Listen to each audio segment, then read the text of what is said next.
And hello, ladies and gentlemen, and welcome back to another AP World History Modern AMSCO McCormick Read Aloud, where tonight we're doing this with your favorite host, Mono Entertainment.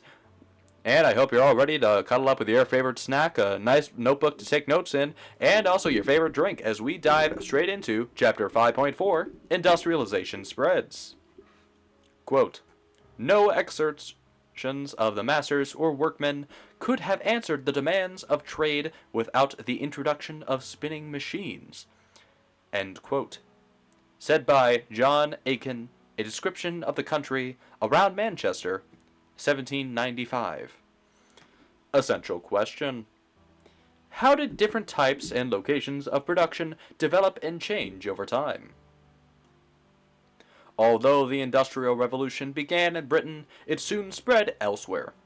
The British cottage industry system for the production of cotton, in which merchants provided raw cotton to be spun into cloth in workers' homes, was supplanted by the industrialization of cotton manufacture in factories. Cotton became an increasingly valuable commodity in the world economy as industrialized Britain, with higher productivity, was able to replace Indian and Middle Eastern goods. After Britain industrialized, Belgium and then France and Germany followed, and eventually Russia and Japan became industrialized. These countries possessed many of the characteristics that allowed Britain to industrialize, including capital, natural resources, and water transportation.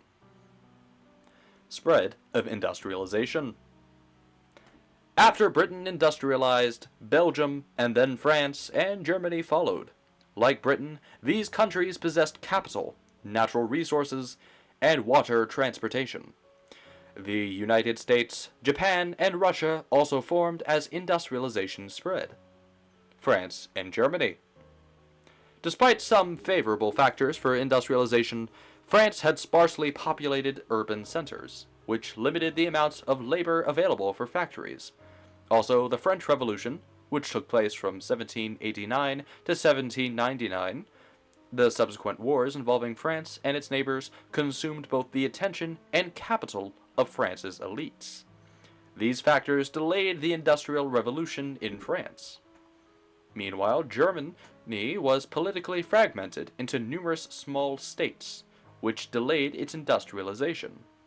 However, once Germany unified in 1871, it quickly became a leading producer of steel and coal. The United States, meanwhile, began its industrial revolution in the 19th century.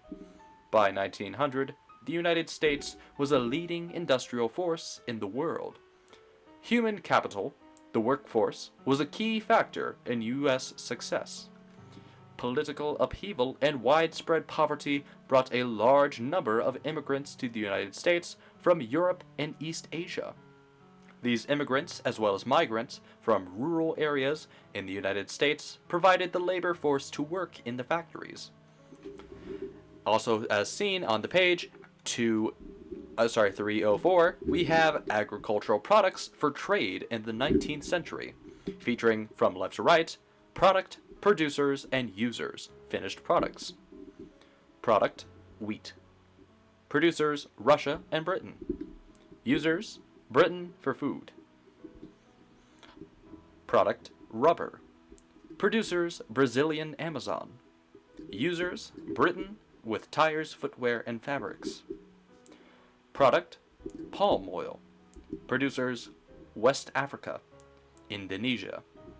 Users, cooking oil and soap from, surprise, surprise, Britain as well for the rest of the list. Product, sugar. Producers, Caribbean islands and Brazil. Users, Britain with refined sugar. Product, cattle and hogs. Producers, United States, Ireland, and Argentina. Also, products was meat, also including the United States this time. Product, cotton. Producers, United States. Users, surprisingly, Britain with textiles. Russia. Russia also began to industrialize, focusing particularly on railroads and exports. By 1900, Russia had more than 36,000 miles of railroad connecting its commercial and industrial areas. The Trans-Siberian Railroad stretched from Moscow to the Pacific Ocean, allowing Russia to trade easily with countries in East Asia, such as China and Japan. The Russian coal, iron, and steel industries developed with the railroad, mostly in the 1890s. By 1900, Russia had become the fourth largest producer of steel in the world. However, the economy remained overwhelmingly agricultural, until after the communists seized power in 1917, which was around World War I for those history buffs at home. Japan. The first country in Asia to industrialize was the one that had the least contact with Europe since the 17th century, 1600s. Also, Japan. In the 19th century, 1800s, Japan went through a process of defensive modernization. That is, it consciously adapted technology and institutions developed in Europe and the United States in order to protect its own traditional cultural identity. By learning from the West, Japan built up its military and economic strength so it could maintain its own domestic traditions. In the last 4 decades of the 19th century, 1800s, Japan emerged as a leading world power. For more details on Japan, see topic 5.6 or the next video in this playlist. Shifts in manufacturing. While Middle Eastern and Asian countries continued to produce manufactured goods, these regions' share in global manufacturing declined. Shipbuilding in India and Southeast Asia also had shipbuilding initially saw a resurgence in India at the top end of the 17th century, largely due to the political alliances formed between India and Western countries. However, Indian shipbuilding ultimately suffered as a result of British officials' mismanagement of resources and ineffective leadership during the period of British colonization in the late 17th to 18th centuries, or 1600s to 1700s. In 1830, Britain designated ships of the British East India Company as the Indian Navy. The Indian Navy was disbanded by 1863, however, when Britain's Royal Navy took complete control of the Indian Ocean. Ironworks in India. British colonial rule in India also affected the country's mineral production. During the period of company rule, British East India Company control over parts of the Indian subcontinent from 1757 to 1858, which was steep British tariffs led to the decline of India's ability to mine and work minerals. The British also began to close mines completely, especially after the Rebellion of 1857, because they perceived that the mines were being used to extract lead for ammunition. The ongoing fear of another uprising led to the Arms Act of 1878, which restricted not only access to minerals, but also to the subsequent production of firearms. British colonizers limited India's ability to mine and work metals in areas such as the mineral-rich state of Rajasthan.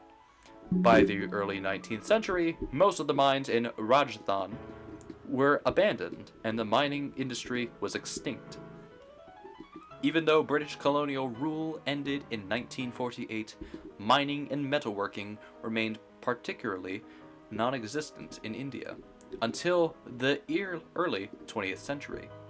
Lack of technological innovation after so many years of abandoned mines led to a relatively cruel, labor-intensive method for mining, which created the false impression that India's mineral resources were inaccessible.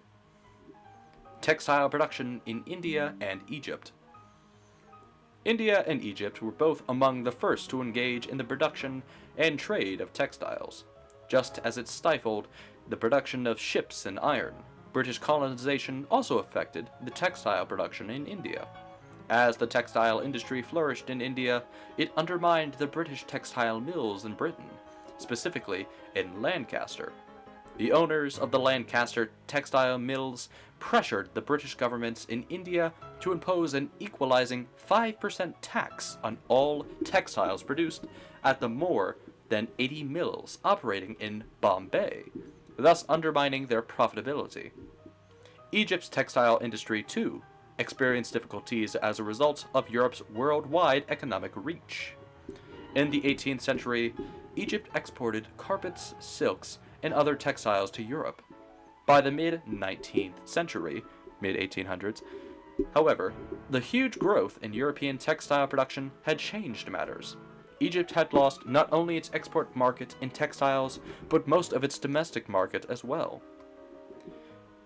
Key terms by theme: economic railroads, Trans-Siberian Railroad, economy, manufacturing, human capital, and company rule. Alright, ladies and gentlemen, that concludes chapter 5.4. Let's get into the recap, shall we? Now, reviewing the chapter, we can definitely see, going into the quote, obviously, no extortions of the masters or workmen could have answered the demands of trade without the introduction of spinning machines, by John Aiken. Now, for those who don't know, this was a reference to the previous chapter, chapter 5.3, the previous video in this playlist, if you're watching from there on my channel, where we discussed the spinning machine, the spinning jenny, which actually caused the majority of these problems. It shut off the textile industry for India and, of course, Egypt, which were renowned for their textiles. One way I like to remember the Egyptian textile industry before was by watching the movie Aladdin with the magic carpet. Remember, think magic carpet, and that will help you remember Egypt with this. Meanwhile, as well with India, same situation. But in this case, we also must remember that with this massive improvement of the textile industry caused by the spinning jenny, technology had caused a decline in the economic markets of different nations. Also that the already incredibly powerful British could rise to power. We also see the Trans-Siberian Railroad come into play, which is a common trend across the 19th and 20th century, where modernization and industrialization were very common and also caused the rise of numerous railroads to pop up around the world, all with the objective to unify the world and try to make it to where trade was more accessible and products were easier to move to different parts of the world. Meanwhile, we also saw things like company rule with the East India Company. Now, during the 18th and 19th century, the East India Company, EIC, as I like to remember that, or BEIC, is a very important organization. After all, they were more or less the dominating force of the entire world during these 2 centuries. In a sense, I like to think of them as massive market giants in certain other industries as well.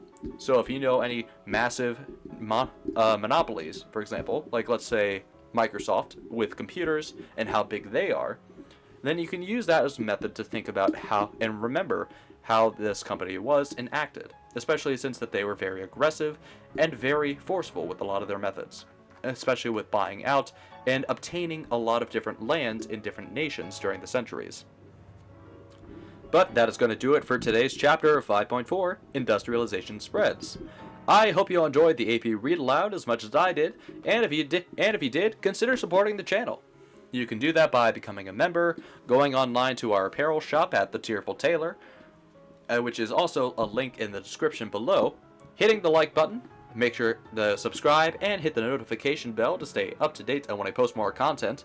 And if you want, feel free to email me or send me a message on social media, or come watch me on Twitch at twitch.tv/monoentertainment, where, if you guys don't know, it's a great place to watch me play games and have a bunch of fun and talk about other things that isn't necessarily school related. But if you have any content suggestions, or if you want to help support me in any other way, let me know and try to help. Anyways, I hope you all had a wonderful time enjoying this read aloud, and on to the next chapter, if you're on the playlist, of chapter 5.5, Technology in the Industrial Age. Anyways, that'll do it, and thank you all so much for watching. I hope you have a wonderful day or night, and remember to stay safe, stay happy, and most importantly, stay entertained.